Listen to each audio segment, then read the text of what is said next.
Au commencement, lorsque le monde était encore informe et baigné par la lumière brute des dieux créateurs, une divinité prit forme au cœur de la matière même du plan matériel. Cette divinité était Chontea, l'essence vivante de la Terre, la force vitale incarnée. À cette époque, la planète n'était qu'un vaste terrain sauvage, sans saison, sans cycle, sans créatures mortelles. Chontea arpentait ces terres encore vierges, insufflant progressivement structure et harmonie à un monde en devenir. Elle voilait les plaines de verdure, éveillait les premières mousses et invitait les eaux à se frayer des chemins pour nourrir ce qui allait venir. Le monde respirait à travers elle. Mais la vie ne pouvait véritablement s'installer sans lumière et chaleur. Chontea chercha alors un allié. Elle trouva en Latendre, le jeune dieu de l'aube et du renouveau, une force capable d'offrir au monde ce qui lui manquait. Lorsqu'il éclaira la terre, Chontea put enfin donner naissance aux premières plantes, puis au premier cycle naturel. C'est dans ce monde naissant que les dieux façonnèrent ensuite les peuples mortels. Et très vite, Chontea devint la gardienne de leur subsistance.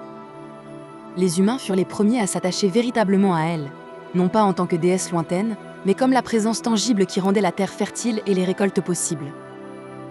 Avec eux naquit un lien unique. Chontea devint la protectrice de l'agriculture et ses druides, autrefois tournés vers une nature sauvage, apprirent à voir la valeur de la terre cultivée, non comme une dégradation, mais comme une symbiose. Pourtant, l'histoire de Chontea n'a pas été un long champ de blé. À mesure que les civilisations prenaient racine, les forces de la destruction, de la corruption ou de la prédation divine se rapprochèrent de son domaine. Talona tenta de répandre ses poisons dans les sols. Malar, le dieu de la chasse sauvage, chercha à dérégler l'équilibre entre prédateurs et proies. Et au-delà des frontières du monde matériel, des puissances cherchaient à briser le cycle naturel de la vie et de la mort qu'elle avait établi. Chontea dut alors apprendre à défendre ce qu'elle avait créé. Elle ne brandit ni épée ni flamme, mais imposa sa volonté à travers la résilience même de la nature. L'herbe qui repousse après l'incendie, le champ qui renaît après la sécheresse, la vie qui persiste malgré les ravages. Dans des temps plus récents, Chontea a vu le monde changer. Les cités se sont étendues, les peuples se sont éloignés des terres qu'ils cultivaient autrefois, et l'équilibre entre nature sauvage et agriculture s'est complexifié. Mais tant que les mortels s'aiment, labourent, nourrissent et protègent la terre, elle reste présente.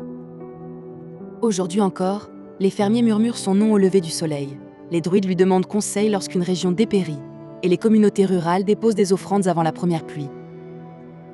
Car Chontea est plus qu'une déesse de la fertilité.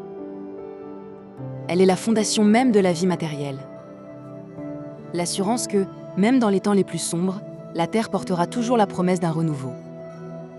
Et tant que le monde continue de tourner, son cycle éternel se poursuit.